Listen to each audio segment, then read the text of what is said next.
കർത്താവിൻ്റെ അതിപരിശുദ്ധ നാമം വാഴ്ത്തപ്പെടുമാറാകട്ടെ. നോർത്ത് കേരള സെക്ഷൻ യൂട്യൂബ് ചാനലിലൂടെയുള്ള ശാബത്ത് സ്കൂൾ പഠനത്തിലേക്ക് ഏവരെയും സ്വാഗതം ചെയ്തുകൊള്ളുന്നു. ഇന്ന് ശാബത്ത് സ്കൂൾ പഠനത്തിനായി കടന്നു വന്ന എല്ലാ ദൈവമക്കളെയും കർത്താവ് ധാരാളമായിട്ട് അനുഗ്രഹിക്കുമാറാകട്ടെ എന്ന് ഞാൻ പ്രാർത്ഥിക്കുന്നു. കഴിഞ്ഞ ആഴ്ചയിൽ നാം പഠിച്ചത് ദിവ്യ സ്നേഹത്തിൻ്റെ ക്രോധം എന്ന വിഷയത്തെ ആസ്പദമാക്കിയായിരുന്നു. ഈ ആഴ്ച നമ്മൾ പഠിക്കുന്നത് നീതിയോടെയുള്ള ദൈവസ്നേഹം എന്ന വിഷയത്തെ ആസ്പദമാക്കിയാണ്. ഈ പാഠഭാഗം തയ്യാറാക്കിയിരിക്കുന്നത് സങ്കീർത്തനം 33:5, 85:10, അതുപോലെ ആവർത്തന പുസ്തകം 32-ാം അധ്യായം 4-ാം വാക്യം, യാക്കോബിന്റെ ലേഖനം 1-ാം അധ്യായം 17, തീത്തോസിന് എഴുതിയ ലേഖനം 1-ാം അധ്യായം 2-ാം വാക്യം, പുറപ്പാട് പുസ്തകം 32-ാം അധ്യായം 14-ാം വാക്യം, മത്തായിയുടെ സുവിശേഷം 5-ാം അധ്യായം 43 മുതൽ 48 വരെയുള്ളതായ ഭാഗങ്ങളിലാണ് ഈ ആഴ്ചത്തെ പാഠം തയ്യാറാക്കിയിരിക്കുന്നത്. മനപ്പാഠ വാക്യം യിരെമ്യാ പ്രവചനം 9-ാം അധ്യായം 24-ാം വാക്യം ഈ വണ്ണം പറയുന്നു: പ്രശംസിക്കുന്നവനോ യഹോവയായ ഞാൻ ഭൂമിയിൽ ദയയും ന്യായവും നീതിയും പ്രവർത്തിക്കുന്നു എന്നിങ്ങനെ എന്നെ ഗ്രഹിച്ചറിയുന്നതിൽ തന്നെ പ്രശംസിക്കട്ടെ. ഇതിൽ അല്ലോ എനിക്ക് പ്രസാദമുള്ളത് എന്ന് യഹോവയുടെ അരുളപ്പാട്. ഒരു പ്രാവശ്യം കൂടെ വായിക്കാം. പ്രശംസിക്കുന്നവനോ യഹോവയായ ഞാൻ ഭൂമിയിൽ ദയയും ന്യായവും നീതിയും പ്രവർത്തിക്കുന്നു എന്നിങ്ങനെ എന്നെ ഗ്രഹിച്ചറിയുന്നതിൽ തന്നെ പ്രശംസിക്കട്ടെ. ഇതിലല്ലോ എനിക്ക് പ്രസാദമുള്ളത് എന്ന് യഹോവയുടെ അരുളപ്പാട്. നമുക്ക് കണ്ണടച്ച് പ്രാർത്ഥിക്കാം. ഞങ്ങളെ സ്നേഹിക്കുകയും പരിപാലിക്കുകയും ചെയ്യുന്ന സ്വർഗീയ പിതാവേ, അങ്ങയുടെ വചനം പഠിക്കുവാൻ അടിയങ്ങൾക്കൊരു അവസരം കൂടി ലഭിച്ച കൃപയ്ക്കായി സ്തോത്രം. അങ്ങയുടെ കരങ്ങളിൽ അടിയങ്ങളെ ഓരോരുത്തരെയും സമർപ്പിക്കുന്നു. അങ്ങയുടെ പരിശുദ്ധാത്മാവിനാൽ അടിയങ്ങളെ ശക്തീകരിക്കണമേ. അങ്ങയുടെ തിരുവചനത്തിൽ എഴുതിയിരിക്കുന്നതായ സകല അത്ഭുതങ്ങളെയും കാണുവാൻ ഏഴുകളായ അടിയങ്ങളുടെ കണ്ണുകളെ പ്രകാശിപ്പിക്കുമാറാകണമേ എന്ന് പ്രാർത്ഥിക്കുന്നു. അങ്ങയുടെ പരിശുദ്ധാത്മാവിൻ്റെ ശക്തിയോടെ ഞങ്ങൾ ജീവിപ്പാൻ, ക്രിസ്തു എന്ന തലയോളം വളരുവാൻ, അങ്ങയുടെ വരവിന് വേണ്ടി ഒരുങ്ങുവാനും അനേകായിരങ്ങളെ ഒരുക്കുവാനും അടിയങ്ങളെ ശക്തീകരിക്കണമേ എന്ന് പ്രാർത്ഥിക്കുന്നു. അടിയങ്ങളുടെ കുറവശങ്ങളെയും പാപങ്ങളെയും അവൻ ക്ഷമിക്കണമേ. അവിടുന്ന് അകൃത്യങ്ങളെ ഓർമ്മ വെച്ചാൽ ആര് തിരുസന്നിധിയിൽ നിൽക്കും? കർത്താവേ, അവിടുത്തെ പുത്രൻ്റെ രക്തത്താൽ അടിയങ്ങളുടെ കുറവശങ്ങളെ അവൻ ക്ഷമിച്ച് അവിടുത്തെ മക്കളാക്കി അവിടുത്തെ സ്വർഗത്തിന് യോഗ്യരായി ഫലം കഴിപ്പാൻ അവിടുന്ന് ഞങ്ങളെ ശക്തീകരിക്കണമേ എന്ന് പ്രാർത്ഥിക്കുന്നു. അവിടുത്തെ കരങ്ങളിൽ അടിയങ്ങളെ സമർപ്പിക്കുന്നു. അടിയങ്ങളുടെ പാപങ്ങളെ ക്ഷമിക്കണമേ. അവിടുത്തെ നാമത്തിൽ ചോദിക്കുന്നു കർത്താവേ, എല്ലാം യേശു മൂലം തന്നെ. ആമേൻ. പുരാതന സമീപ കിഴക്കൻ പ്രദേശങ്ങളിൽ ജാതികളുടെ ദൈവം ചഞ്ചലവും അധാർമികവും പ്രവചനാതീതവും മാത്രമല്ല, ശിശുക്കളെ ബലി അർപ്പിക്കുന്നത് പോലെയുള്ള ക്രൂരതകൾ കൽപ്പിക്കുകയും ചെയ്തു. എന്നിട്ടും ഈ ജാതികൾക്ക് അവിടെ ദേവന്മാരെയോ ദൈവത്തെയോ പ്രസാദിപ്പിക്കുവാൻ കഴിഞ്ഞില്ല. മാത്രമല്ല, അവർ ഈ ഗോത്ര ദൈവങ്ങളെ മറികടക്കുവാൻ പോലും ഭയപ്പെട്ടിരുന്നു എന്നുള്ളതാണ് നമ്മൾ പുരാതന കാലത്തുള്ള ദൈവമക്കളെ കുറിച്ച്, അല്ലെങ്കിൽ ജാതികളായി ജീവിച്ചിരുന്നതായ മനുഷ്യരെക്കുറിച്ച് ചിന്തിക്കുമ്പോൾ നമുക്ക് പഠിക്കുവാൻ സാധിക്കുന്നത്. ആവർത്തനം 32-ാം അധ്യായം അതിൻ്റെ 17-ാം വാക്യം അനുസരിച്ച് അങ്ങനെയുള്ള ദൈവങ്ങളുടെ പിന്നാലെ ദുരാത്മാക്കൾ ഉണ്ടായിരുന്നു. അവിടെ 32-17 ഈ വണ്ണം പറയുന്നത്: അവർ ദുർഭൂതങ്ങൾക്കും ദൈവമല്ലാത്തവയ്ക്കും തങ്ങൾ അറിയാത്ത ദേവന്മാർക്കും ബലി കഴിച്ചു. അവിടെ പിതാക്കന്മാർ അവയെ ഭജിച്ചിട്ടില്ല. അവ നൂതനമായി ഉത്ഭവിച്ചു, നവീന മൂർത്തികളത്രേ എന്ന ആവർത്തന പുസ്തകം പറയുന്നു. അവർ ദുർഭൂതങ്ങളെ സേവിച്ചു എന്നാണ് അവിടെ പറയുന്നത്. ഇങ്ങനെയുള്ള ദൈവങ്ങളെ സേവിക്കുമ്പോൾ അവർ ദുരാത്മാക്കളായിരുന്നുവെന്ന് ദൈവത്തിന്റെ വചനം പറയുന്നു. 1 കൊരിന്ത്യർക്ക് എഴുതിയ ലേഖനം അതിൻ്റെ 10-ാം അധ്യായം 20-21 വാക്യങ്ങൾ നമ്മൾ വായിക്കുമ്പോൾ അവിടെ നമുക്ക് കാണുവാൻ കഴിയുന്നത് ഇത് തന്നെയാണ്. അവിടെ പറയുന്നത് ജാതികൾ ബലി കഴിക്കുന്നത് ദൈവത്തിനല്ല, ഭൂതങ്ങൾക്ക് കഴിക്കുന്നു എന്നത്രേ എന്ന് അവിടെ രേഖപ്പെടുത്തിക്കുമ്പോൾ ജാതികൾ സേവിക്കുന്നത് അല്ലെങ്കിൽ ജാതികൾ യാഗം അർപ്പിക്കുന്നത് ഭൂതങ്ങൾക്കാണ് എന്ന് അവിടെ വളരെ വ്യക്തമായിട്ട് എഴുതിയിരിക്കുന്നു എന്ന് നമുക്ക് കാണാൻ കഴിയും. അങ്ങനെ ആ ജനം ആത്മീയവും സന്മാർഗവുമായ അന്ധകാരത്തിൽ തള്ളിയിട്ടുകൊണ്ട് അവിടെ ആരാധനാ രീതികൾ ചൂഷണത്തിന് പാകപ്പെടുത്തിയിരിക്കുന്നു എന്ന് നമുക്ക് കാണുവാൻ കഴിയും. അവർ ദൈവത്തിൽ നിന്ന് അന്യപ്പെട്ട് ജീവിക്കുന്നു, നീതിബോധത്തിൽ നിന്ന് അന്യപ്പെട്ട് ജീവിക്കുന്നു, അല്ലെങ്കിൽ ദൈവത്തെ പ്രസാദമാക്കുന്നതായ രീതികളിൽ നിന്ന് വളരെ അകന്ന് ജീവിക്കുന്നതായ ഒരു സാഹചര്യം, അന്ധകാരത്തിൽ കഴിയുന്നതായ ഒരു സാഹചര്യം നമുക്ക് കാണാൻ കഴിയും. എന്നാൽ തിരുവെഴുത്തിലെ ദൈവത്തെ അപേക്ഷിച്ച് നമ്മൾ പഠിക്കുകയാണെങ്കിൽ തിരുവെഴുത്തിലെ ദൈവം ജാതികളുടെ ദൈവത്തിൽ നിന്ന് വളരെയധികം വ്യത്യസ്തനാണ്. നമ്മുടെ പാഠം വിഹീനമായിട്ടാണ് പറഞ്ഞെങ്കിലും നമ്മുടെ ദൈവം പൈശാചികനല്ല. ആ പൈശാചിക ചിന്തയിൽ നിന്നൊക്കെ വളരെ വ്യത്യസ്തനായ ഒരു ദൈവത്തെയാണ് നമ്മുടെ തിരുവെഴുത്തിലൂടെ നമുക്ക് കാണുവാൻ കഴിയുന്നത്. ജാതികളുടെ ദൈവത്തെ കുറിച്ച് നമ്മൾ പഠിക്കുമ്പോൾ അതിനെ സേവിക്കുവാൻ പോയാൽ വളരെയേറെ ദോഷങ്ങൾ വരും. ദൈവത്തെ ഉപേക്ഷിച്ച് പോകുന്നവർക്ക് വലിയ വേദനകൾ ഉണ്ടാകും എന്ന് ദൈവത്തിൻ്റെ വചനം പറയുന്നു. അതൊക്കെ ദുരാത്മാക്കളാണ്. ദുരാത്മാക്കളെ സേവിക്കുന്നവർക്ക് ഭയങ്കര കഷ്ടപ്പാടുകളുണ്ട് എന്ന് ദൈവത്തിൻ്റെ വചനം പറയുന്നു. എന്നാൽ യഹോവയായ ദൈവത്തെ കുറിച്ച് തിരുവചനം പറയുന്നത് യഹോവ നല്ലവനാണ്, യഹോവ സമ്പൂർണമായും നല്ലവനും അവൻ്റെ സ്വഭാവം മാറ്റമില്ലാത്തതുമാണ്. ദൈവത്തിൻ്റെ സ്ഥിരമായ നന്മ കൊണ്ട് മാത്രമാണ് നമുക്കിപ്പോഴും നിത്യതയോളം എന്തെങ്കിലും പ്രത്യാശയ്ക്ക് വകയുള്ളത്. യഹോവ നല്ലവനാണ്, യഹോവ നല്ലവനെന്ന് രുചിച്ചറിവിനെന്നാണ് ദൈവത്തിൻ്റെ തിരുവെഴുത്ത് പറയുന്നത്. യഹോവ നല്ലവനെന്ന് രുചിച്ചറിവിൻ. അവനെ ശരണം പ്രാപിക്കുന്നവർക്ക് ആർക്കും ഒരു നന്മയ്ക്കും കുറവില്ല എന്നാണ്. നമ്മൾ എല്ലാവരും സുവചിതമായി എല്ലാവരും ചെറുപ്പം മുതലേ തങ്ങളുടെ കുഞ്ഞുങ്ങളെ അല്ലെങ്കിൽ എല്ലാവരും തങ്ങളുടെ കുഞ്ഞുങ്ങളെ പഠിപ്പിക്കുന്നതായ ഒരു വേദഭാഗമുണ്ട്. സങ്കീർത്തനം 23. യഹോവ നല്ല ഇടയനാകുന്നു, എനിക്കൊന്നും മുട്ടുണ്ടാകുകയില്ല എന്നുള്ളതായ ഒരു സങ്കീർത്തനം. അത് എല്ലാവർക്കും ഇഷ്ടപ്പെട്ടതായ ഒരു സങ്കീർത്തനമാണ്. യഹോവയെക്കുറിച്ച് നല്ലവൻ എന്ന ഒരു സംബോധന ദൈവത്തിൻ്റെ തിരുവെഴുത്തുകളിലുടനീളം നമുക്ക് കാണുവാൻ കഴിയും. അത് മാത്രമല്ല, യഹോവ വിശ്വസ്തനാണ്, ദയയുള്ളവനാണ്, കരുണയുള്ളവനാണ്, മനസ്സലിവുള്ളവനാണ് എന്ന് തിരുവെഴുത്ത് നമ്മെ പഠിപ്പിക്കുക മാത്രമല്ല, അത് നമ്മുടെ ജീവിതത്തിൽ അനുഭവപ്പെട്ടുകൊണ്ടിരിക്കുകയാണ്. കാരണം എന്തെന്ന് പറഞ്ഞാൽ ഇന്ന് നാം ഈ ലോകത്ത് ജീവിക്കുന്നത് യഹോവ കരുണയുള്ളവനാണ് അല്ലെങ്കിൽ മനസ്സലിവുള്ളവനായതുകൊണ്ടാണ്. പുരാതന ലോകത്തിലെ വ്യാജ ദൈവങ്ങളിൽ നിന്നും ഇന്നത്തെ ആധുനിക ദൈവങ്ങളിൽ നിന്നും വളരെ വ്യത്യസ്തമായി യഹോവ തിന്മയും കഷ്ടപ്പാടുകളും അനീതിയും അതുപോലെ അടിച്ചമർത്തലുകളും എന്നിവയ്ക്കെതിരെ വളരെ ആഴമായി പുരാതന ലോകത്തിലെ വ്യാജ ദൈവങ്ങളിൽ നിന്നും ഇന്നത്തുള്ള ദൈവങ്ങളിൽ നിന്നും വളരെ വ്യത്യസ്തനായി യഹോവ തിന്മയ്ക്കെതിരായും കഷ്ടപ്പാടുകൾക്കെതിരായും അനീതിക്കെതിരായും അടിച്ചമർത്തലുകൾക്കെതിരായും വളരെ ആഴമായി ഉത്കണ്ഠയുള്ളവനാണ്. അതുകൊണ്ട് തന്നെ അവയെല്ലാം ഒരു ദിവസം ദൈവം ഈ ഭൂമുഖത്ത് നിന്ന് ഉന്മൂലനം ചെയ്യും എന്നതാണ് ഏറ്റവും പ്രധാനപ്പെട്ട കാര്യം. ഇങ്ങനെയുള്ളതായ എല്ലാ പ്രവൃത്തികളിൽ നിന്നും ദൈവം ഒരു നാൾ ഈ ലോകത്തിൽ നിന്ന് തുടച്ച് മാറ്റും എന്നുള്ളതാണ് നമുക്ക് ചിന്തിക്കുവാനുള്ളതായ വിഷയം. കാരണം യഹോവ നീതിയെ സ്നേഹിക്കുന്നവനാണ്. ഇന്ന് ഈ ആഴ്ചയിൽ പഠിക്കുന്നതായ പാഠത്തിൽ ഈ ഒരു പ്രത്യേക കാര്യങ്ങളാണ് നമുക്ക് കാണുവാൻ സാധിക്കുന്നത്. ഈ ഒരു വിഷയത്തെക്കുറിച്ചാണ് നമ്മൾ ഈ ആഴ്ചയിലെ പാഠത്തിൽ നമ്മൾ പഠിക്കുന്നത്. യഹോവ സ്നേഹവും നീതിയും ഉള്ളവനാണ് എന്ന ഞായറാഴ്ചത്തെ പാഠം നമ്മെ പഠിപ്പിക്കുന്നു.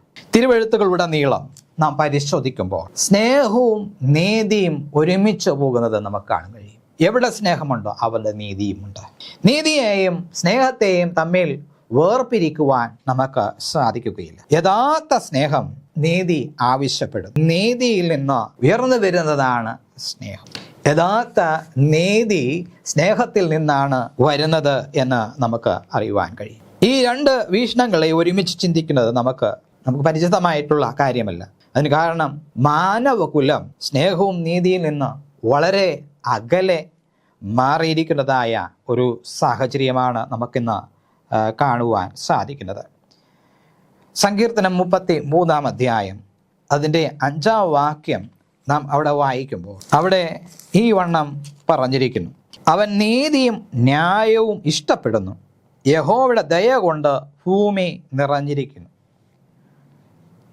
അവിടെ യഹോവയെക്കുറിച്ച് വളരെ വ്യക്തമായിട്ട് ദൈവത്തിൻ്റെ പുസ്തകം പറയുകയാണ്. അവൻ നീതിയും ന്യായവും ഇഷ്ടപ്പെടുന്നു, അവൻ്റെ ദയ കൊണ്ട്, യഹോവയുടെ ദയ കൊണ്ട് ഭൂമി നിറഞ്ഞിരിക്കുന്നു എന്നാണ്. ദൈവത്തിൻ്റെ ദയ നമുക്ക് ലഭിച്ചില്ലായിരുന്നുവെങ്കിൽ ഈ ലോകം ഇന്ന് നിലനിൽക്കുകയില്ല. കാരണം ദൈവസ്നേഹം നഷ്ടപ്പെട്ടതായ ഒരു ലോകത്താണ് ഞാനും നിങ്ങളും ജീവിക്കുന്നത്. അന്ധകാരം നിറഞ്ഞതായ ഒരു ലോകത്താണ് ഞാനും നിങ്ങളും ജീവിക്കുന്നത്. ദൈവത്തെ തള്ളിക്കളഞ്ഞിട്ടും ദൈവത്തെ ഉപേക്ഷിച്ചതായ മക്കളോട് ഇന്നും ദൈവത്തിന് കരുണയുണ്ട്. ദൈവം കരുണയും ദീർഘക്ഷമയും ഉള്ളതായ ദൈവമാണ്. അവൻ ദീർഘമായി നമ്മോട് ക്ഷമിക്കുന്നത് കൊണ്ടാണ് ഇന്ന് ഞാനും നിങ്ങളും ദൈവത്തിൻ്റെ സന്നിധിയിൽ ആയിരിക്കാൻ സാധിക്കുന്നത്. യെശയ്യാപ്രവചനം 61-ാം അധ്യായം അതിൻ്റെ 8-ാം വാക്യം വായിക്കുമ്പോൾ അവിടെ ഈ വണ്ണം പറഞ്ഞിരിക്കുന്നു. യെശയ്യാപ്രവചനം 61:8 ഈ വണ്ണം പറയുകയാണ്, ഞാൻ യഹോവയായ ഞാൻ ന്യായത്തെ ഇഷ്ടപ്പെടുകയും അന്യായമായ കവർച്ചയെ വെറുക്കുകയും ചെയ്യുന്നു. ഞാൻ വിശ്വസ്തയോടെ അവർക്ക് പ്രതിഫലം കൊടുത്ത് അവരോടൊരു ശാശ്വത നിയമം ചെയ്യും. വളരെ വ്യക്തമായിട്ട് ദൈവം പറയുകയാണ്. ദൈവം ഇഷ്ടപ്പെടുന്നത് ന്യായമാണ്, നീതിയെയാണ് ദൈവം ഇഷ്ടപ്പെടുന്നത്. അതുകൊണ്ട് നീതി ചെയ്യുന്ന ജനത്തെ ദൈവം സ്നേഹിക്കുന്നു. ആരുടെ ഹൃദയത്തിലാണ് നീതിയുള്ളത്?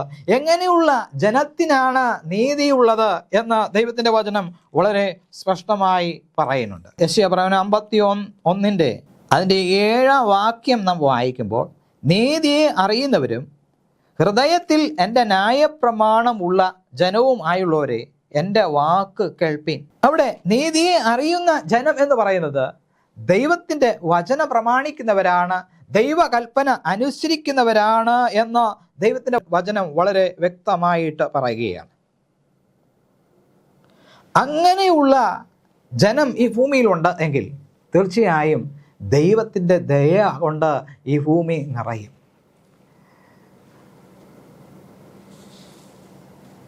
സൊദോം ഗൊമോറ നശിപ്പിക്കുന്നതായ അവസരത്തിൽ അബ്രഹാം ദൈവത്തോട് വാദിക്കുന്നത് നമുക്ക് കാണുവാൻ കഴിയും, അല്ലെങ്കിൽ അബ്രഹാം ദൈവത്തോട് അപേക്ഷിക്കുന്നത് നമുക്ക് കാണുവാൻ കഴിയും. ഈ ദേശത്ത് 10 പേരുണ്ട് എങ്കിൽ നീ ഈ ദേശത്തെ നശിപ്പിക്കുമോ? ദൈവം പറഞ്ഞു ഇല്ല എന്ന് പറഞ്ഞു. ഇവിടെ അബ്രഹാം, പുരോഹിതാവായ അബ്രഹാം ദൈവത്തോട് ചോദിക്കുകയാണ്. യഹോവയുടെ സന്നിധിയിൽ നിന്ന് അബ്രഹാം അടുത്ത് ചെന്ന് പറഞ്ഞത്, ദുഷ്ടനോട് കൂടെ നീതിമാനെയും നീ സംഹരിക്കുമോ? പക്ഷേ ആ പട്ടണത്തിൽ 50 നീതിമാരുണ്ട് എങ്കിൽ നീ അവരെ സംഗ്രഹിക്കുമോ? അതിൽ 50 നീതിമാന്മാർ നിമിത്തം ആ സ്ഥലത്തോട് ക്ഷമിക്കുകയില്ലേ? ഇങ്ങനെ നീ ഒരു നാൾ ചെയ്യുകയില്ലല്ലോ. നീതിമാർ ദുഷ്ടനെ പോലെ ആകത്തക്കവണ്ണം ദുഷ്ടനോട് കൂടെ നീതിമാനെ നീ ഒരു നാളും കൊല്ലുകയില്ല. അങ്ങനെ അബ്രഹാം ദൈവത്തോട് ചോദിച്ചു.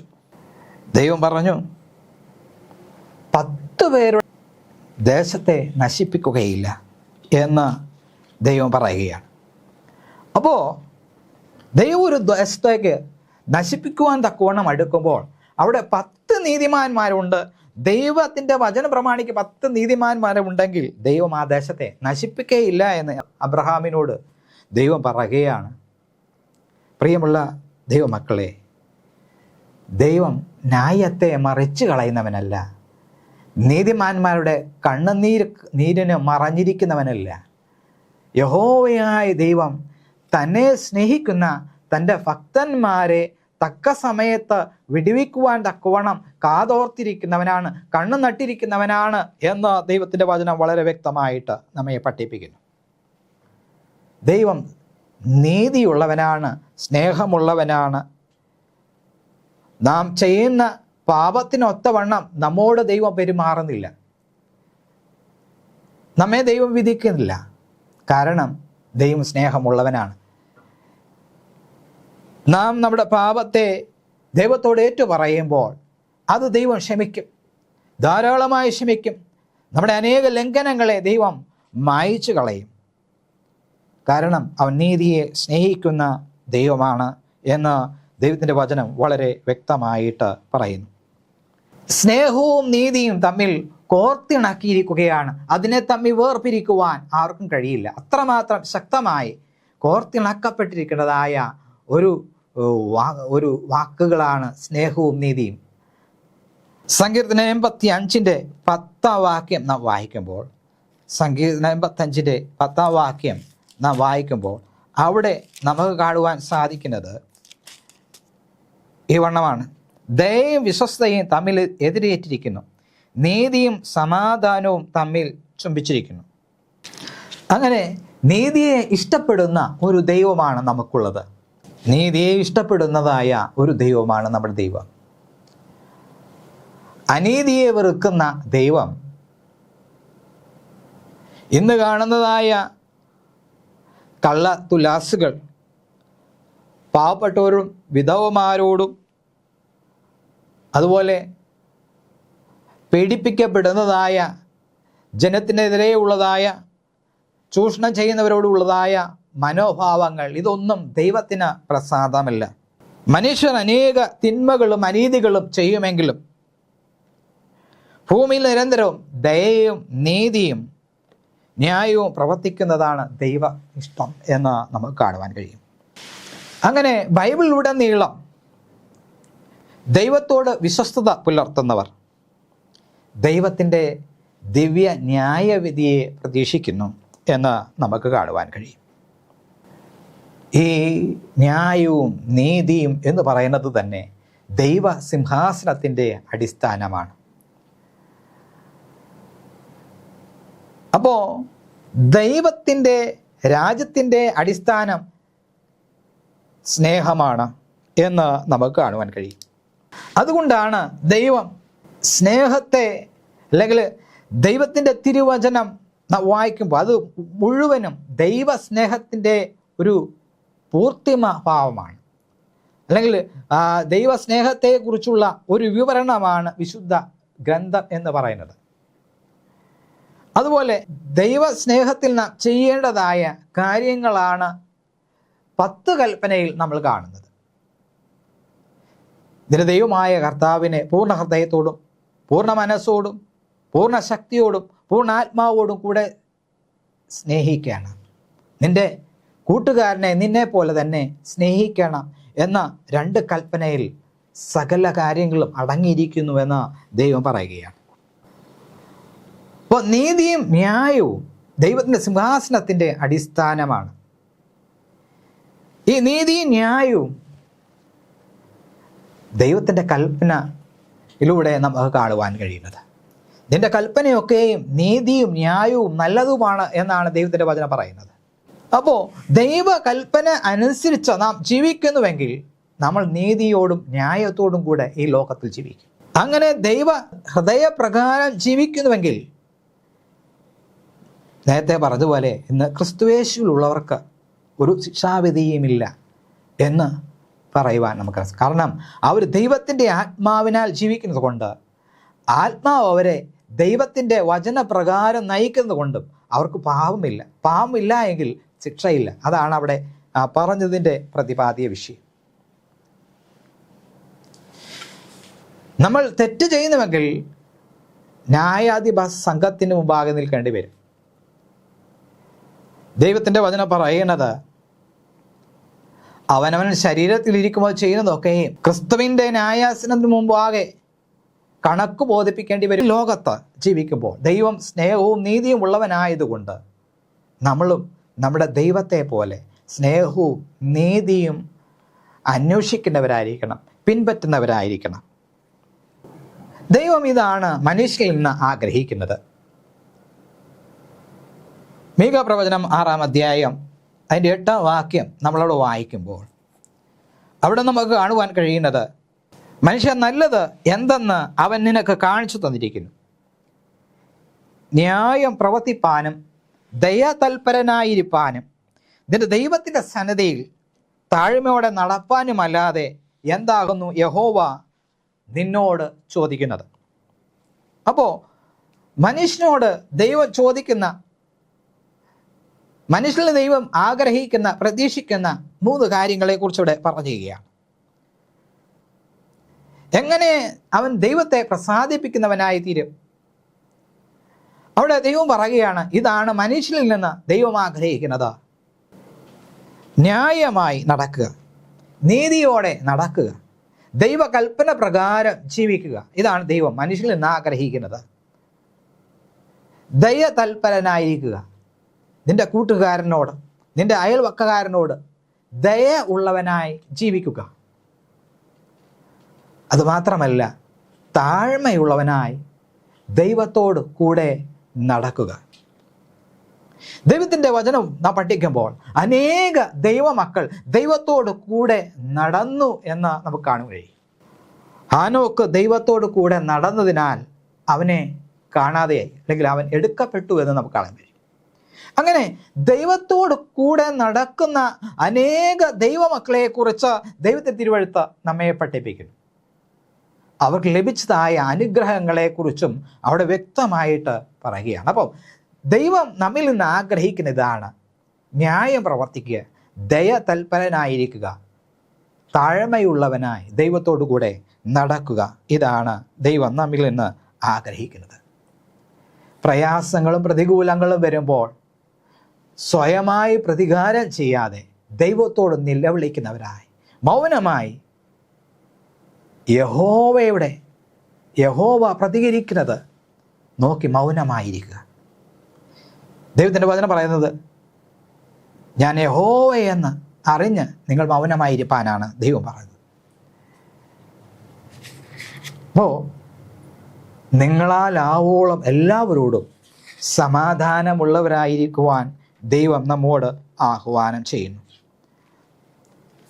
നല്ലവരായി ജീവിക്കുവാൻ തക്കവണ്ണം ദൈവം നമ്മൾ ആഹ്വാനം ചെയ്യുകയാണ്. തിങ്കളാഴ്ചത്തെ പാഠത്തിലേക്ക് കടന്നു വരുമ്പോൾ അവിടെ ദൈവത്തെക്കുറിച്ച് പറയേണ്ടത്, ദൈവം തികച്ചും നല്ലവനും നീതിമാനുമാണെന്ന്. ദൈവം തികച്ചും നല്ലവനും നീതിമാനുമാണ്. ദാവീദ് രാജാവ് തൻ്റെ മകനായ ശലോമോനോട് ഈ വണ്ണം പറയുകയാണ്, അകലാണ്ട ദൈവമായ യഹോവയെ രുചിച്ചറിയുവാൻ തക്കവണ്ണം. യഹോവ എത്ര നല്ലവനാണ് എന്ന് ദാവീദ് രാജാവിൻ്റെ ജീവിതത്തിലൂടെ നമുക്ക് കാണുവാൻ, മനസ്സിലാക്കുവാൻ കഴിയും. ദൈവം ക്ഷണത്തിൽ കോപിക്കുകയും ക്ഷണത്തിൽ ദൈവം ശാന്തനാവുകയും ചെയ്യും. കാരണം എന്തെന്നറിയാമോ?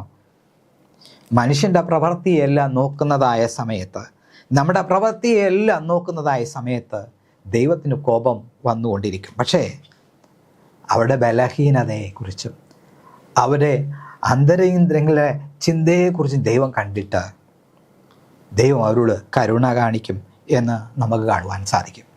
ദൈവം ക്ഷണത്തിൽ കോപിക്കും. കാരണം ദൈവത്തിന് അനീതി എന്ന് പറയുന്നത് കാണുവാൻ സാധിക്കത്തില്ല. പാപത്തെ വെറുക്കുന്നവനാണ്, അനീതിയെ വെറുക്കുന്നവനാണ്. അതുകൊണ്ട് അനീതി കാണുമ്പോൾ ദൈവത്തിന് പെട്ടെന്ന് കോപം വരും. ആ കോപം ഒരമ്മ മക്കളോടെന്ന പോലെ പെട്ടെന്ന് ശമിക്കുകയും ചെയ്യും. അതാണ് നമുക്ക് ദൈവത്തെക്കുറിച്ച് നമുക്ക് കാണുവാൻ സാധിക്കുന്നത്.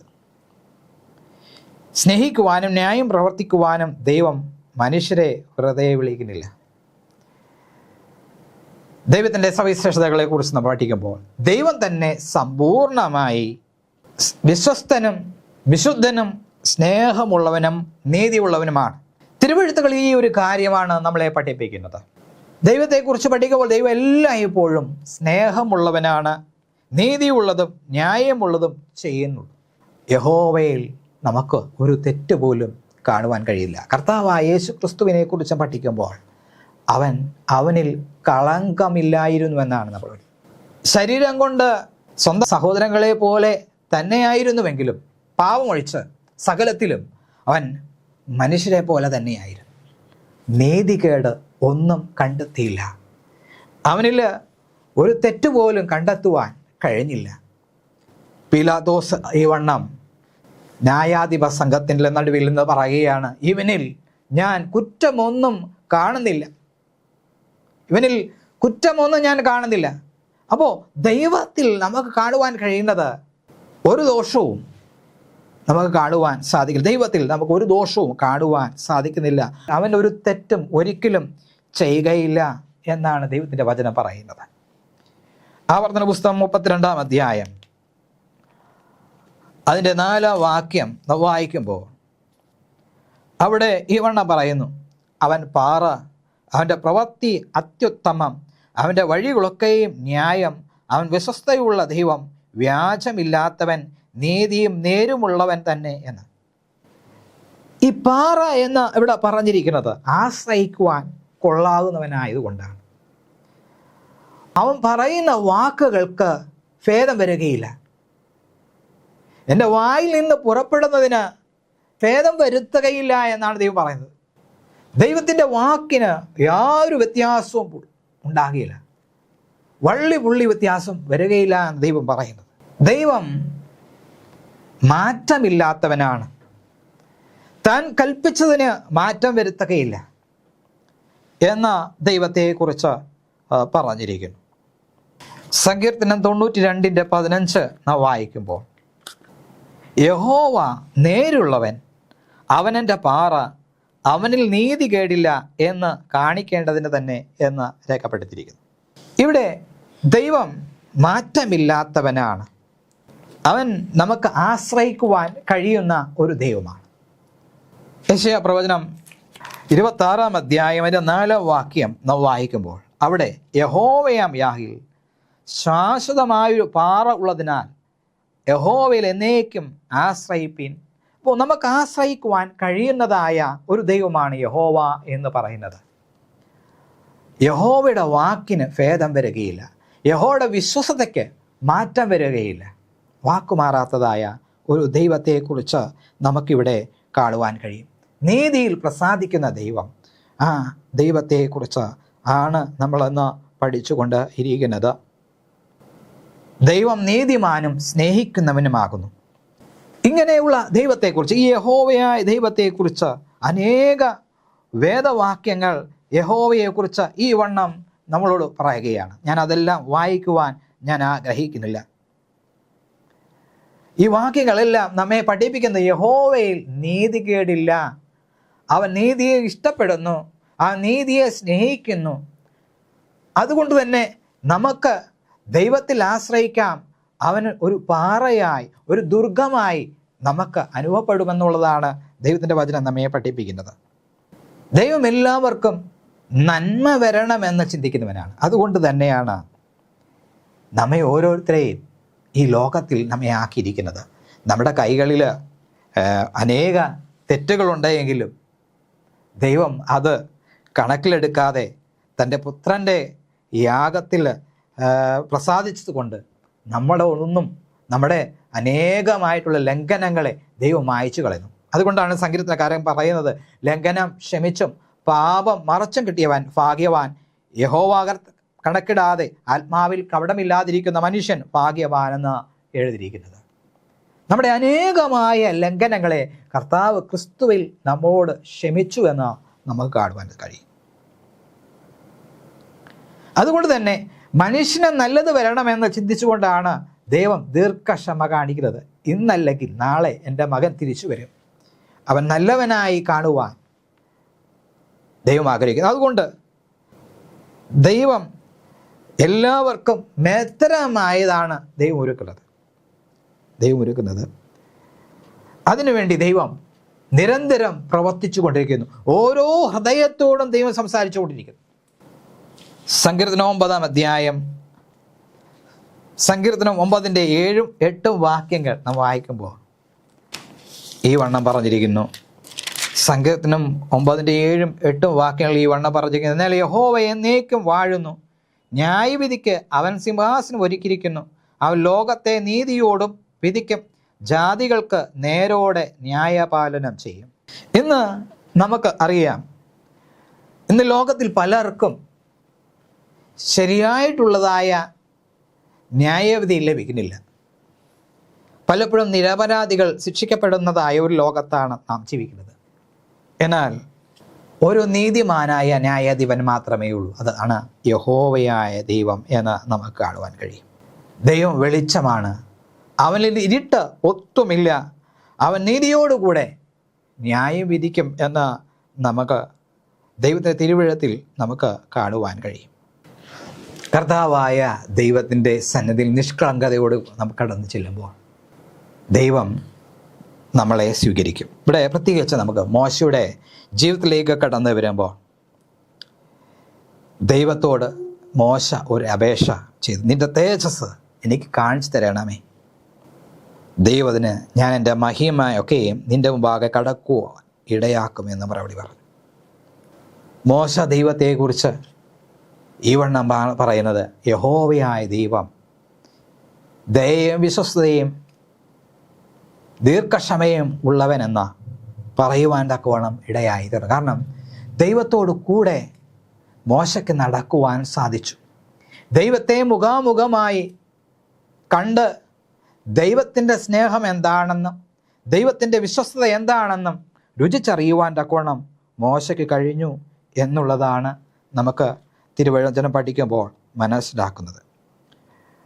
അത്രയും നല്ല ഒരു ദൈവം ഈ ഭൂമിയിൽ അത്രയും തിന്മ അനുവദിക്കുന്നത് എന്തുകൊണ്ട് ആണ് എന്ന് നമ്മൾ ചിന്തിക്കുകയാണെങ്കിൽ എന്തുകൊണ്ടായിരിക്കാം? കാരണം ദുഷ്ടതയുടെ മൂർത്തി ഭാവത്തിൽ ദൈവം അതിനെ നശിപ്പിക്കും. അതാണ് നമുക്കിവിടെ കാണുവാൻ കഴിയും. കാരണം ദൈവം ദുഷ്ടനെയും നല്ലവനെയും സ്നേഹിക്കുന്നവനാണ്.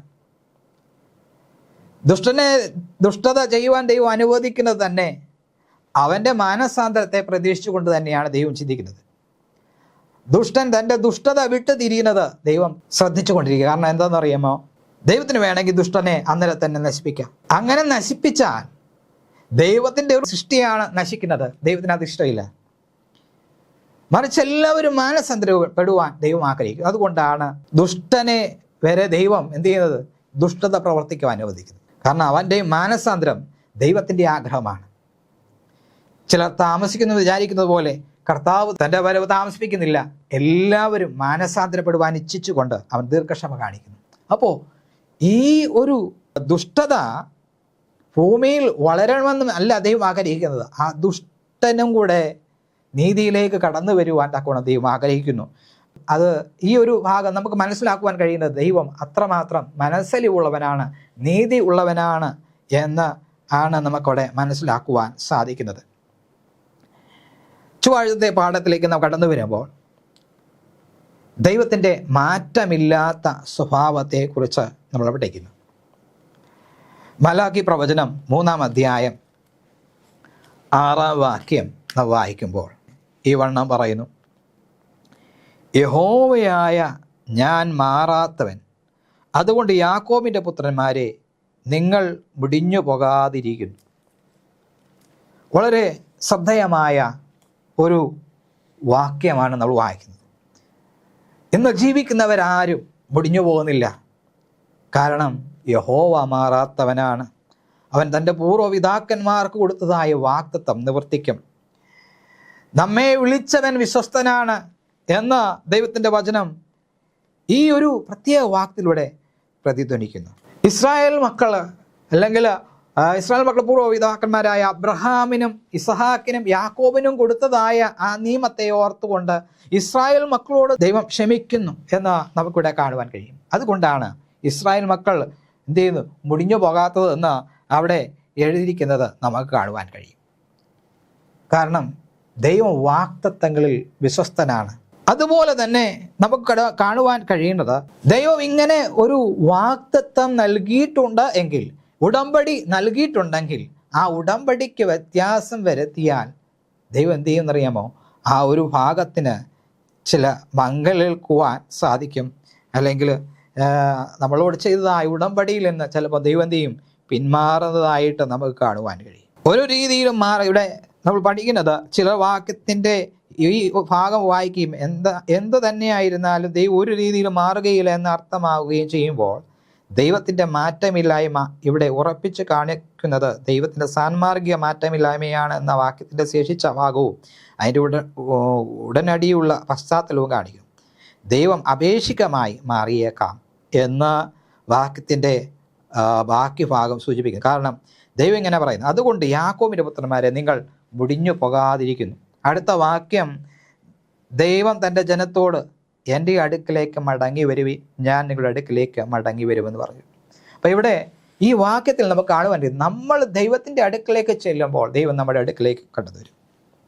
നാം ദൈവത്തിൻ്റെ അടുക്കിലേക്ക് ചെല്ലുന്നില്ല എങ്കിൽ ദൈവം ഭാഗികമായി മാറിയിരിക്കും.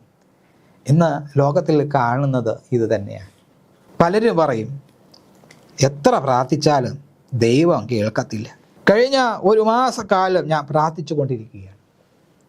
പ്രിയമുള്ള ദൈവമക്കളെ, ദൈവം പറയുന്നതായ ആ വചനപ്രകാരം നാം ജീവിക്കുന്നില്ല, മറിച്ച് പ്രാർത്ഥിച്ചു കൊണ്ടിരുന്നാൽ യാതൊരു പ്രയോജനവും ഉണ്ടാകത്തില്ല. ദൈവവചനം പറയുന്നതായ രീതിയിൽ ദൈവത്തോട് നാം പ്രാർത്ഥിക്കുന്ന പക്ഷം തീർച്ചയായും ദൈവം നമ്മുടേതായ സങ്കടങ്ങളും യാചനകളും കേൾക്കുന്ന ദൈവമാണ്. പ്രാർത്ഥന കേൾക്കുന്നവനായുള്ളവേ, സകല ജഡവും നിന്റെ അടുക്കിലേക്ക് കടന്നു വരുന്നു എന്നാണ് സങ്കീർത്തനക്കാരൻ പറയുന്നത്. പ്രാർത്ഥന കേൾക്കുന്ന ദൈവം തന്നെയാണ്. പക്ഷേ ഞാൻ എൻ്റെ ഹൃദയത്തിൽ അകൃത്യങ്ങളെ കരുതിയിരുന്നുവെങ്കിൽ യഹോവ എൻ്റെ പ്രാർത്ഥന കേൾക്കുകയില്ല.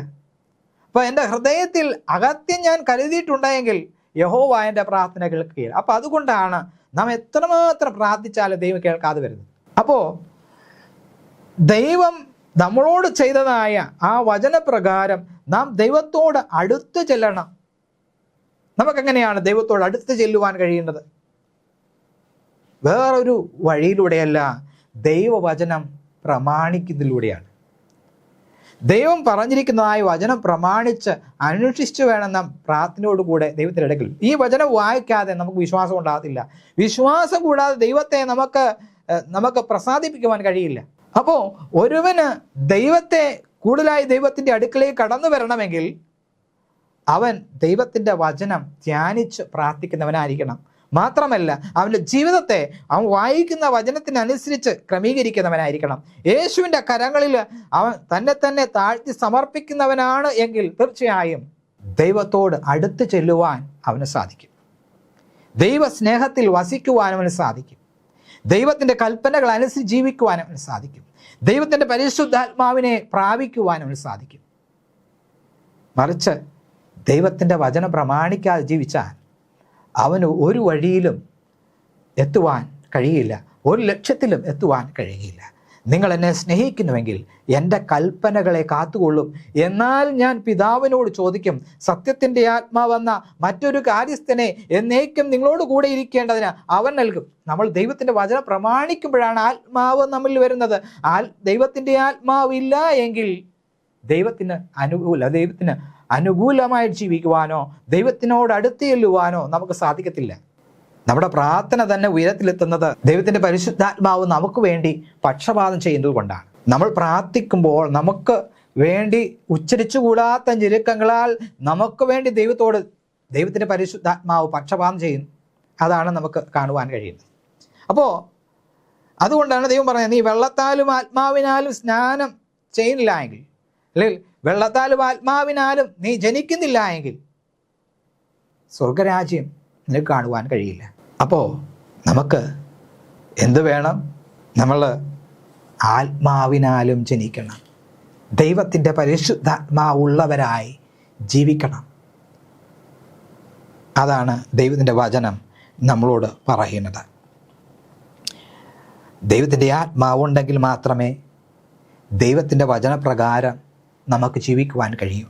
അങ്ങനെ ദൈവത്തിൻ്റെ മാറ്റമില്ലാത്ത സ്വഭാവത്തിൻ്റെ അംശികളായി തീരുവാൻ നമുക്ക് കഴിയും. ദൈവം എൻ്റെ സൃഷ്ടികളോട് അങ്ങോട്ടും ഇങ്ങോട്ടുമുള്ള ഒരു ബന്ധത്തിൽ പ്രവേശിക്കുന്നു. എന്നാൽ അത്തരത്തിലുള്ള എല്ലാ ബന്ധങ്ങളുടെയും മറ്റേത് ബന്ധങ്ങളുടെ ആയിരുന്നാലും ദൈവത്തിൻ്റെ സ്വഭാവം സ്ഥിരമായതാണ്. യാക്കോബിൻ്റെ ലേഖനം 1:17 പറയുന്നത് പോലെ, എല്ലാ നല്ല ദാനവും തികഞ്ഞ വരമൊക്കെയും ഉയരത്തിൽ നിന്ന് വെളിച്ചമുള്ള പിതാവിൽ നിന്ന് ഇറങ്ങി വരുന്നു. അവന് വികാരമോ ഗതിഭേദത്താലുള്ള ഛാദനമോ ഇല്ല. ദൈവം തിന്മയുടെ ഉറവിടമല്ല. അപ്പോൾ ദൈവം നമ്മളെ സ്നേഹിക്കുന്നത് പോലെ നാം ദൈവത്തെ സ്നേഹിക്കണം.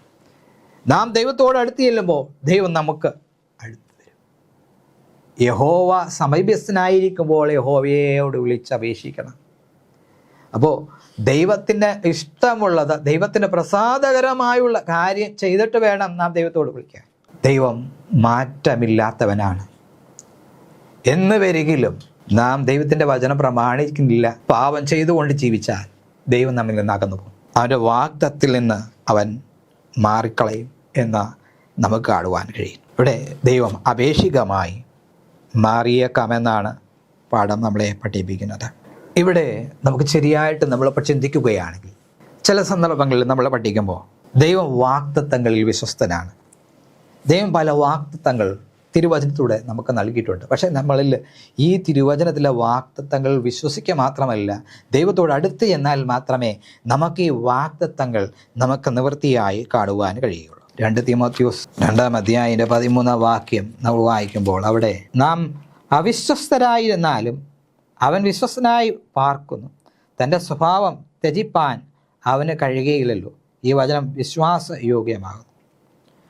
അപ്പോൾ നമ്മൾ അവിശ്വസ്തരായിരുന്നാലും ദൈവത്തിന് വാക്കുമാറുവാൻ കഴിയില്ല. അതാണ് ഇവിടെ കാണുവാൻ. ദൈവത്തിൻ്റെ സ്വഭാവം ത്യജിപ്പാൻ അവന് കഴിയുകയില്ല എന്ന് നമുക്ക് കാണുക. മനുഷ്യൻ്റെ സ്വഭാവം മാറും, പക്ഷെ ദൈവത്തിൻ്റെ സ്വഭാവത്തിന് യാതൊരു മാറ്റവുമില്ല എന്ന് ദൈവത്തിൻ്റെ വചനം പറയുന്നു. തീത്തോസിൻ്റെ ലേഖനം 1-ാം അധ്യായം 2-ാം വാക്യം വായിക്കുമ്പോൾ തൻ്റെ വചനം വെളിപ്പെടുത്തിയ ഭോഷ്കില്ലാത്ത ദൈവം സകല കാലത്തിനു മുമ്പേ വാഗ്ദത്തം ചെയ്ത നിത്യജീവൻ്റെ പ്രത്യാശ ഹേതുവായി തൻ്റെ വൃതന്മാരുടെ വിശ്വാസത്തിനും ഭക്തിക്കനുസാരമായി സത്യത്തിൻ്റെ പരിജ്ഞാനത്തിനുമായി ദൈവത്തിൻ്റെ ദാസനും യേശുക്രിസ്തുവിൻ്റെ അപ്പോസ്തലനുമായ പൗലോസ് പൊതുവിശ്വാസനും നിജപുത്രനായ തീത്തോസിന് എഴുതുന്നത്. ഇവിടെ നമുക്ക് കാണുവാൻ കഴിയുന്നത് വ്യാജമില്ലാത്ത അല്ലെങ്കിൽ ഭോഷ്കില്ലാത്ത ദൈവം എന്ന് നമുക്ക് കാണുവാൻ കഴിയും. ദൈവം പറഞ്ഞതായ കാര്യം സത്യമാണ്. പക്ഷേ ഈ സത്യമായ വചനം നമ്മൾ അത് സ്വീകരിക്കാതെ ആ വാഗ്ദത്തം പ്രാപിക്കുവാൻ നമുക്ക് കഴിയില്ല. അപ്പോൾ ദൈവത്തിന് തൻ്റെ വാഗ്ദത്തം നിവർത്തിപ്പാതിരിപ്പാൻ കഴിയില്ല. ദൈവം ഭോഷ്ക് പറയുന്നവനല്ല. അതുകൊണ്ടാണ് ദൈവം മുൻകാലങ്ങളിൽ നിയമിച്ചവനായ കർത്താവായ യേശുക്രിസ്തുവിനെ ഈ ലോകത്തിലേക്ക് അയച്ചത്, നമ്മുടെ പാപങ്ങൾക്ക് വേണ്ടി മരിക്കുവാൻ ഇടയാക്കിയത്. കാരണം നാം പാപികളാണ് എങ്കിൽ കൂടി, ലോകത്തിലുള്ള സകലരും പാപം ചെയ്ത് ദൈവത്തെ തേജസ്സില്ലാത്തവരായി തീർന്നുവെങ്കിൽ കൂടി, ദൈവം മുൻകാലങ്ങളിൽ വെച്ചിരുന്നതായ ആ വാഗ്ദത്തം ദൈവം മാറ്റിക്കളയാതെ സ്വന്തം പുത്രനെ ഈ ലോകത്തിലേക്ക് നാം അയച്ചത്. അങ്ങനെ ഈ സ്വന്തം പുത്രനിൽ വിശ്വസിക്കുന്നവന് നിത്യജീവനുണ്ടാവും. വിശ്വസിച്ചില്ലെങ്കിൽ നിത്യനാശം ഉണ്ടാകുമെന്ന് ദൈവത്തിൻ്റെ വചനം പറയുന്നു. എബ്രായർ എഴുതിയ ലേഖനം 13-ാം അധ്യായം 8-ാം വാക്യം പറയുന്നത് കർത്താവായ യേശു ക്രിസ്തു ഇന്നുമെന്നും അനന്യൻ തന്നെ എന്നാണ്. ബുധനാഴ്ചത്തെ പാഠത്തിലേക്ക് നാം കടന്നു വരുമ്പോൾ നമ്മൾ നേരത്തെ പഠിച്ചു, മാറ്റമില്ലാത്ത ദൈവമാണ്. പക്ഷേ വീണ്ടും ഇന്ന് പഠിക്കുന്ന അനുദപിക്കുന്ന ഒരു ദൈവമാണ്. മാറ്റമില്ലാത്തവനാണ് എങ്കിൽ കൂടി അനുദപിക്കുന്ന ഒരു ദൈവത്തെ നമുക്കിവിടെ കാണുവാൻ കഴിയും. മാറ്റമില്ലാത്ത ദൈവം എന്ന് പറയുമ്പോൾ അനുദപിക്കുവാൻ കഴിയുമോ? അതാണ് നമ്മളിന്ന് ചിന്തിക്കേണ്ടതായ കാര്യം. ഇവിടെ അങ്ങനെ അനുദപിക്കുവാൻ കഴിയുമെങ്കിൽ അത് എന്താണ് അർത്ഥമാക്കുന്നത്? ദൈവത്തിൻ്റെ സ്വഭാവം ഒരിക്കലും മാറുകയില്ല. ദൈവത്തിൻ്റെ വചനത്തിൽ ചില വാക്യങ്ങൾ ദൈവം അനുദപിക്കുന്നവനെന്ന് അല്ലെങ്കിൽ മനസ്സലിവുള്ളവനെന്ന് പറയപ്പെടുന്നു. ഒരുവൻ തെറ്റ് ചെയ്ത് എന്ന തിരിച്ചറിവ് അനുതാപത്തിൽ ഉൾപ്പെടുന്നു. അങ്ങനെയെങ്കിൽ ചില ബൈബിൾ ഭാഗങ്ങൾ ദൈവത്തെ അനുദപിക്കുന്നതെന്ന വിധം ചിത്രീകരിക്കുമ്പോൾ ദൈവം തെറ്റ് ചെയ്യുന്നുണ്ട്. അതാണ് നമ്മൾ ചിന്തിക്കേണ്ടത്. സത്യത്തിൽ തെറ്റ് ചെയ്യുന്നവനാണ് അനുദമിക്കുന്നവൻ. പക്ഷെ ദൈവം തെറ്റ് ചെയ്യുന്നില്ല, മനുഷ്യരെ പോലെ തെറ്റ് ചെയ്യുന്നില്ല എന്നതാണ് നമ്മൾ ചിന്തിക്കുന്നത്. മനുഷ്യർ ചെയ്യുന്നത് പോലെയല്ല ദൈവം ചെയ്യുന്നത് എന്ന് നമുക്ക് കാണുവാൻ കഴിയും.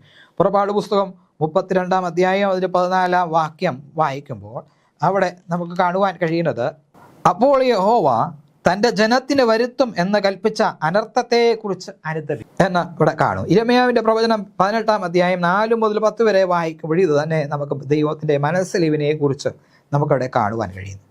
വ്യക്തമായിട്ട് നമ്മൾ ചിന്തിക്കുമ്പോൾ മനുഷ്യൻ പാപം ചെയ്യുന്നു, പക്ഷെ ദൈവം തെറ്റുകൂടാത്തവനാണ്. പാപം ചെയ്ത മനുഷ്യനെ അവനെ നശിപ്പിച്ചു കളയുവാൻ തക്കവണ്ണം ദൈവം വരുമ്പോൾ മനുഷ്യനെ അത് അനുദപിക്കുകയാണെങ്കിൽ അല്ലെങ്കിൽ ആ തെറ്റേറ്റ് പറയുകയാണ് ദൈവം ക്ഷമിക്കും. എന്നാൽ മനുഷ്യൻ ചെയ്യുന്നത് പോലെ തെറ്റേറ്റ് പറയുകയല്ല ദൈവം ചെയ്യുന്നത്, മറിച്ച് ദൈവം നീതിയും ന്യായവും ഇഷ്ടപ്പെടുന്നവനാണ്. അപ്പോൾ മനുഷ്യനിലെ നീതി ആ നീതീകരണം ചെയ്യുവാൻ തക്കോണം ദൈവം പ്രാപ്തനാണ്. അവനെ ഫോഷ്കിൻ്റെ വഴിയിൽ നിന്ന് അവനെ അകറ്റുവാൻ തക്കോണം ദൈവം ആഗ്രഹിക്കുന്നു. അങ്ങനെയാണ് ദൈവം എന്ത് ചെയ്യുന്നത്? ഓരോ പരീക്ഷകൾ വരുത്തുന്നത്. അപ്പോൾ ഇങ്ങനെ ഓരോ കഷ്ടങ്ങൾ വരുമ്പോൾ, ആ കഷ്ടങ്ങൾ വരുമ്പോൾ ദൈവജനം ഏറ്റു പറയുമ്പോഴാണ് ദൈവം എന്ത് ചെയ്യുന്നത്? ആ കഷ്ടം അവർക്ക് വരുത്തുന്ന ആ ഒരു ഉദ്ദേശിച്ച കഷ്ടത്തിൽ ദൈവം അനുഭവിക്കുന്നത്, അല്ലെങ്കിൽ അത് വരുത്താതിരിക്കുന്നത്. അത് ദൈവത്തിൻ്റെ സ്നേഹമുള്ളത് കൊണ്ടാണ്, ദൈവനീതിയും ന്യായവും ഇഷ്ടപ്പെടുന്നത് കൊണ്ടാണ് എന്ന് നമുക്ക് മനസ്സിലാക്കുവാൻ കഴിയും. 1 ശമൂവേൽ 15-ാം അധ്യായം 29-ാം വാക്യം വായിക്കുമ്പോൾ അവിടെ നമുക്ക് കാണുവാൻ കഴിയുന്നത്, ഇസ്രായേലിൻ്റെ മഹത്വമായി അവൻ ഭോഷ്ക് പറയില്ല, അനുദപിക്കുകയുമില്ല. അനുദപിപ്പാൻ അവൻ മനുഷ്യനല്ല എന്ന് പറഞ്ഞിരിക്കുന്നു. ഈ വാക്ക് നമ്മൾ ശരിക്കും ശ്രദ്ധിക്കുകയാണെങ്കിൽ, കാരണം മനുഷ്യൻ അനുദപിക്കുന്നത് പോലെ അല്ല ദൈവം അനുദപിക്കുന്നത്. മനുഷ്യൻ തെറ്റ് ചെയ്തിട്ടാണ് അനുദപിക്കുന്നത്, മനുഷ്യൻ തെറ്റ് ചെയ്തിട്ടാണ് അനുദപിക്കുന്നത്. എന്നാൽ ദൈവം ആ രീതിയിലല്ല അനുദപിക്കുന്നത്. മനുഷ്യൻ തെറ്റ് ചെയ്യുമ്പോൾ അവർക്ക് വരുത്തുവാനുള്ള ശിക്ഷയിൽ നിന്നാണ് പിന്മാറുന്നത്. കാരണം മനുഷ്യൻ ആ പാപത്തിൽ നിന്ന് ഏറ്റുപറഞ്ഞ് ഉപേക്ഷിക്കുമ്പോഴാണ്, ദൈവത്തിൻ്റെ മുമ്പാകെ അവൻ താഴ്മയോടുകൂടെ പശ്ചാത്തപിക്കുമ്പോഴാണ് ദൈവം അവനോട് കരുണ കാണിക്കുന്നത്. മനസ്സലിവാണ് അവിടെ, ദൈവത്തിൻ്റെ മനസ്സലിവാണ് നമുക്കവിടെ കാണുവാൻ കഴിയുന്നത്. ദൈവം എല്ലായ്പ്പോഴും അവൻ്റെ വാഗ്ദത്തങ്ങൾ നിവർത്തിക്കുന്നു. മാനുഷിക മാനസാന്തരത്തോടുള്ള പ്രതികരണമായി അവൻ ഗതി മാറ്റുമ്പോൾ എപ്പോഴും തൻ്റെ നന്മയ്ക്കും വചനത്തിനും അനുസൃതമായി അത് ചെയ്യുന്നു. അവൻ്റെ സ്വഭാവം നല്ലതും നീതിയുള്ളതും സ്നേഹമുള്ളതും കരുണയുള്ളതുമായത് കാരണമാണ് മാനസാന്തരത്തിലുള്ള പ്രതികരണമായി അവൻ ന്യായവിധിയിൽ നിന്ന് അനുദപിക്കും. തെറ്റേറ്റ് പറയുന്നവനോട് ക്ഷമിക്കുന്നത് പോലെയാണ് ദൈവം ക്ഷമിക്കുന്നത്. കാരണം ദൈവം വചനത്തിൽ ഈ ഒരു കാര്യം വാഗ്ദത്തം പറഞ്ഞിട്ട്, അല്ലെങ്കിൽ താഴ്മയും മനസ്താവുമുള്ള ഹൃദയം ദൈവം വർഷിക്കും. അപ്പോൾ ആര് തെറ്റേറ്റ് പറഞ്ഞ് ഉപേക്ഷിക്കുന്നോ അവനെ ദൈവം സ്വീകരിക്കും. അതാണ് നമുക്കിവിടെ കാണുവാൻ സാധിക്കുന്നത്. അപ്പോൾ അനുതാപത്തെക്കുറിച്ചാണ് ഇവിടെ ബൈബിള് പ്രതിപാദിക്കുന്നത് എന്ന് നമുക്ക് കാണുവാൻ കഴിയും. വ്യാഴത്തിലേക്ക് പാട്ട് നമ്മൾ കടന്നു വരുമ്പോൾ സ്നേഹവും നീതിയും മുറുകെ പിടിക്കുക, സ്നേഹവും നീതിയും മുറുകെ പിടിക്കുക. നമ്മുടെ ദൈവം മുൻപ് നമ്മൾ പഠിച്ചതുപോലെ സ്നേഹവും നീതിയും ഉള്ളവനായതുകൊണ്ട് ദൈവം സത്യ ദൈവം എന്ന് നമ്മൾ അറിഞ്ഞ് ദൈവത്തെ സ്നേഹിച്ച് അവൻ്റെ കൽപ്പനകളെ പ്രമാണിക്കണം. അങ്ങനെ പ്രമാണിക്കുന്നവർക്ക് ദൈവം 1000 തലമുറ വരെ ദയ കാണിക്കും എന്ന ദൈവത്തിൻ്റെ വചനം നമ്മളെ പഠിപ്പിക്കുന്നു. ദൈവത്തിൻ്റെ നന്മയുടെ സ്വഭാവം, സ്നേഹം എന്നിവയാണ് നമ്മൾ കൽവറി ക്രൂശിൽ നമുക്ക് കാണുവാൻ കഴിയുന്നത്. കർത്താവായ യേശു ക്രിസ്തു നാം മരിക്കേണ്ടതായ സ്ഥാനത്ത് നമുക്ക് വേണ്ടി മരിച്ചു. അത് ദൈവത്തിൻ്റെ ആ ദയ, കരുണ, മനസ്സലിവ, ദൈവത്തിൻ്റെ നീതി, ദൈവം നമ്മോടുള്ളതായ സ്നേഹത്തെ നമുക്ക് പ്രദർശിപ്പിക്കുന്നുവെന്ന് നമുക്ക് കാണുവാൻ കഴിയും. അങ്ങനെയുള്ള ഒരു ദൈവത്തെയാണ് നാം ആശ്രയിക്കേണ്ടത്. ആ ദൈവത്തിലാണ് നമ്മുടെ പ്രത്യാശ, ആ ദൈവത്തിലാണ് നമ്മുടെ പ്രത്യാശ വെക്കേണ്ടത് എന്ന് ദൈവത്തിൻ്റെ തിരുവചനം നമ്മെ പഠിപ്പിക്കുന്നു. മത്തായിയുടെ സുവിശേഷം 5-ാം അധ്യായം അതിൻ്റെ 43 മുതൽ 48 വരെയുള്ളതായ ഭാഗത്ത് ഈ വണ്ണം പറഞ്ഞിരിക്കുന്നു. അവിടെ ദൈവത്തിൻ്റെ സ്നേഹത്തെക്കുറിച്ച് വളരെ വ്യക്തമായിട്ട് കാണുവാൻ സാധിക്കും. 5-ാം അധ്യായം 43 മുതൽ കൂട്ടുകാരനെ സ്നേഹിക്ക എന്നും ശത്രുവിനെ പകയ്ക്ക എന്നും അരുളി ചെയ്തു. നിങ്ങൾ കേട്ടിട്ടുണ്ടല്ലോ, ഞാനോ നിങ്ങളോട് പറയുന്നത്, നിങ്ങളുടെ ശത്രുക്കളെ സ്നേഹിപ്പിൻ, നിങ്ങളെ ഉപദ്രവിക്കുന്നവർക്ക് വേണ്ടി പ്രാർത്ഥിപ്പിൻ. സ്വർഗസ്നായ നിങ്ങളുടെ പിതാവിന് പുത്രന്മാരായി തീരേണ്ടതിന് തന്നെ അവൻ ദുഷ്ടന്മാരുടെ മേലും നല്ലവരുടെ മേലും തൻ്റെ സൂര്യനെ ഉദിപ്പിക്കുകയും നീതിമാന്മാരുടെ മേലും നീതി കെട്ടവരുടെ മേലും മഴ പെയ്യുകയും ചെയ്യുന്നുവല്ലോ. നിങ്ങളെ സ്നേഹിക്കുന്നവരെ സ്നേഹിച്ചാൽ നിങ്ങൾക്ക് എന്ത് പ്രതിഫലം? ചുങ്കക്കാരും അങ്ങനെ തന്നെ ചെയ്യുന്നില്ലയോ? സഹോദരന്മാരെ മാത്രം വന്ദനം ചെയ്താൽ നിങ്ങൾക്ക് എന്ത് വിശേഷം ചെയ്യുന്നു? ജാതികളും അങ്ങനെ തന്നെ ചെയ്യുന്നുവല്ലോ. ആകയാൽ നിങ്ങളുടെ സ്വർഗീയ പിതാവ് സൽഗുണപൂർണനായിരിക്കുന്നത് പോലെ നിങ്ങളും സൽഗുണപൂർണരായി തീരുവിൻ. അപ്പോൾ ദൈവത്തിൻ്റെ വചനം സ്നേഹത്തെക്കുറിച്ച് വളരെ വ്യക്തമായിട്ട് അവിടെ പറഞ്ഞിരിക്കുകയാണ്. ദൈവം സ്നേഹത്തെക്കുറിച്ച് എങ്ങനെ നമുക്ക് സ്നേഹിക്കണം, എങ്ങനെ നമ്മൾ മറ്റുള്ളവരെ സ്നേഹിക്കണമെന്ന് വ്യക്തമായിട്ട് അവിടെ പറഞ്ഞിരിക്കുകയാണ്. എങ്ങനെയാണ് നമ്മൾ മറ്റുള്ളവരോട് പെരുമാറേണ്ടത്, നമ്മുടെ അയൽക്കാരോട് പെരുമാറേണ്ടത് എന്ന് പറയുകയാണ്. നമ്മുടെ ശത്രുക്കളെ എങ്ങനെ സ്നേഹിക്കണം എന്ന് പറയുകയാണ്. നമ്മുടെ ശത്രുക്കളെ എങ്ങനെ സ്നേഹിക്കണം? ദൈവം പറഞ്ഞു, നിന്റെ ഒരു ചവിടിൽ അടിച്ചാൽ നീ മറിച്ചവിട് കാണിക്കണം. അപ്പോൾ ഇവിടെ നമ്മൾ ശത്രുവിനെ സ്നേഹിക്കണം, നമ്മൾ മറിച്ചൊന്നും ചെയ്യരുത് എന്നുള്ള ചിന്തയിലാണ് ദൈവം കൊടുത്തിരിക്കുന്നത്. ദൈവം എന്താണ് നമ്മളോട് പറയുന്നത്, ആ രീതിയിൽ വേണം നമ്മൾ നമ്മുടെ കൂട്ടുകാരനെ സ്നേഹിക്കുവാൻ, നമ്മുടെ സഹോദരവർഗത്തെ സ്നേഹിക്കുവാൻ, നമ്മുടെ ശത്രുക്കളെ സ്നേഹിക്കുവാൻ. ചുരുക്കി പറഞ്ഞാൽ നമുക്ക് കഴിയുന്നതും എല്ലാവരോടും സ്നേഹത്തിൽ വർത്തിക്കുവാനാണ് ദൈവം നമ്മോട് ആവശ്യപ്പെടുന്നത്. ആരെയും ശത്രുവായി കാണാതെ എല്ലാവരെയും സ്നേഹത്തോടുകൂടെ കർത്താവായ യേശുവിന്റെ സ്നേഹം സകലിലേക്കും പകർന്നു കൊടുക്കുവാൻ തക്കവണ്ണമാണ് ദൈവം നമ്മോട് പറയുന്നത്. നമ്മളെ ദൈവം വിളിച്ച് ആ വേലയിൽ നമ്മളെ ആക്കിയിരിക്കുകയാണ്. ദൈവത്തിന്റെ സ്നേഹം, ദൈവം ആരാണ്, ദൈവം എങ്ങനെയുള്ളവനാണ്, ആ ദിവ്യ സ്നേഹം മറ്റുള്ളവരിലേക്ക് പകരുവാൻ ദൈവം നമുക്ക് കാണിച്ചു തന്നതായ അധയ ക്രൂശിൽ നമുക്ക് വേണ്ടി ചൊരിഞ്ഞതായ ആ കൃപ മറ്റുള്ളവരിലേക്ക് പകർന്നു നൽകുക എന്ന ഉദ്ദേശത്തോടെയാണ് ദൈവം ഇവിടെ നമ്മളോട് പറയുന്നത്. ദൈവം ഒരിക്കലായിട്ട് സകല ദുഷ്ടതയും അമർച്ച ചെയ്യും, ഈ ലോകത്തിൽ നിന്ന് തുടച്ചു നീക്കും എന്ന വാഗ്ദത്തം നമുക്ക് നൽകിയിരിക്കുകയാണ്. വെളിപ്പാട് പുസ്തകം 15-ാം അധ്യായം അതിന്റെ 3-4 വാക്യങ്ങൾ നാം വായിക്കുമ്പോൾ അവിടെ ഈ വണ്ണം പറഞ്ഞിരിക്കുന്നു: അവർ ദൈവത്തിന്റെ ദാസനായ മോശയുടെ പാട്ടും കുഞ്ഞാടിന്റെ പാട്ടും പാടിച്ചൊല്ലിയത്, സർവശക്തിയുള്ള ദൈവമായ കർത്താവേ, നിന്റെ പ്രവൃത്തികൾ വലുതും അത്ഭുതവുമായവ, സർവ്വജാതികളുടെയും രാജാവേ, നിന്റെ വഴികൾ നീതിയും സത്യവുമുള്ളവ. കർത്താവേ, ആരും നിന്റെ നാമത്തെ ഭയപ്പെടാതെയും മഹത്വപ്പെടുത്താതെയും ഇരിക്കും. നീയല്ലോ ഏക പരിശുദ്ധൻ. നിന്റെ ന്യായവിധികൾ വിളങ്ങി വന്നതിനാൽ സകല ജാതികളും വന്ന് തിരുസനിൽ നമസ്കരിക്കും. അപ്പോൾ ദൈവം നീതിയോടും ന്യായത്തോടും കൂടെ സകലരെയും ന്യായം വിധിക്കുന്നതായ ദിവസം വന്നുകൊണ്ടിരിക്കുകയാണ്, അടുത്തുകൊണ്ടിരിക്കുകയാണ്. അങ്ങനെ ലോകത്തിൽ ദൈവം സമ്പൂർണ്ണ ന്യായം കൊണ്ടുവരും. അവന്റെ നീതിയുള്ള ന്യായവിധി വെളിപ്പെടും. അന്തിമമായി സർവശക്തിയുള്ള ദൈവമായ കർത്താവ് സകലത്തെയും, ഈ ലോകത്തിൽ നിന്നെയും സകല ദുഷ്ടതയും തുടച്ചു നീക്കുമെന്ന് ദൈവം പറയുകയാണ്. അങ്ങനെ ഒരു ദൈവത്തെ നാം ആരാധിക്കുവാനും അവനെ സ്തുതിക്കുന്നതിനും അവനോട് യാചിക്കുവാനും നമ്മൾ പഠിക്കും. അങ്ങനെയുള്ള ഒരു ദൈവത്തെ വേണ്ടുവണ്ണം അവനോട് യാചിപ്പാനും വേണ്ടുവണ്ണം അങ്ങയെ സ്തുതിപ്പാനും അല്ലെങ്കിൽ വേണ്ടുവണ്ണം ദൈവത്തെ സ്തുതിപ്പാനും നമ്മൾ പഠിക്കണം. മോശ ദൈവത്തെ സ്തുതിച്ചതുപോലെ, ദാവീദ് രാജാവ് ദൈവത്തെ സ്തുതിച്ചതുപോലെ, ദൈവഭക്തന്മാർ ദൈവത്തെ സ്തുതിച്ചതുപോലെ, അവരിൽ ദൈവം പ്രസാദിച്ചതുപോലെ നമ്മിലും പ്രസാദിപ്പിക്കുവാൻ തക്കമുള്ളതായ സ്തുതി സ്തോത്രങ്ങൾ അർപ്പിക്കുന്നത് എങ്ങനെയെന്ന് നാം പഠിക്കണം. ഇന്ന് നമ്മൾ കാണുന്നതായ രീതിയിൽ അല്ല, ദൈവത്തെ യഥാർത്ഥമായി പ്രസാദിപ്പിക്കുന്നത് എങ്ങനെ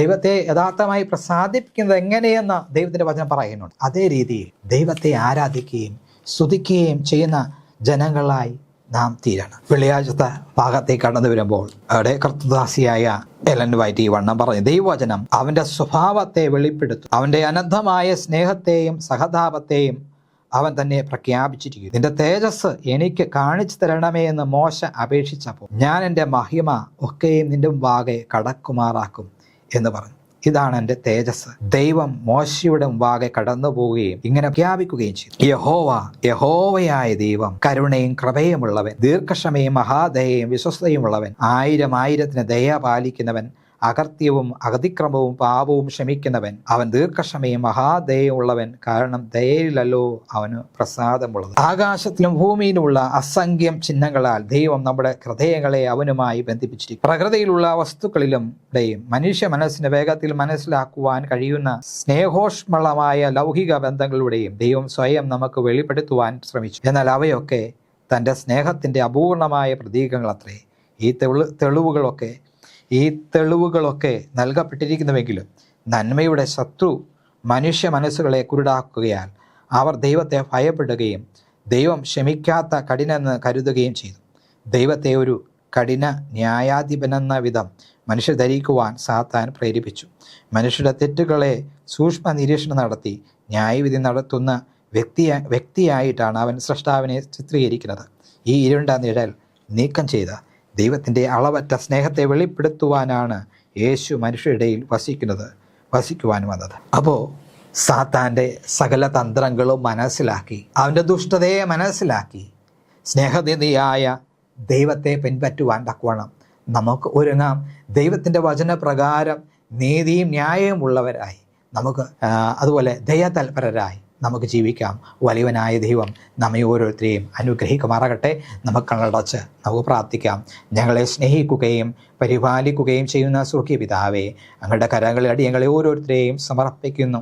ഞങ്ങൾ ന്യായമുള്ളവരും നീതിയുള്ളവരും നീതിയെ സ്നേഹിക്കുന്നവരും ദയാതൽപരരായിരിക്കുവാനും കർത്താവെ അങ്ങയെ പ്രസാദിപ്പിക്കുന്നവരായി താഴ്മയും മനസ്താവും ഉള്ളവരായി ജീവിപ്പാൻ അടിയങ്ങളെ സഹായിക്കണം. കർത്താവെ, അങ്ങോട്ട് കൂടെ ജീവിതം നയിക്കുവാൻ അടിയങ്ങളെ സഹായിക്കണമേ. അങ്ങയുടെ സാന്നിധ്യം അടിയങ്ങളുടെ മേൽ വരണമേ. അങ്ങയുടെ പരിശുദ്ധാത്മാവിനാൽ അടിയങ്ങളെ ഓരോരുത്തരെയും മുദ്രയിടുമാറാകണം. അങ്ങയുടെ കരങ്ങളിൽ അടിയങ്ങളെ ഓരോരുത്തരും താഴ്ത്തി സമർപ്പിക്കുന്നു.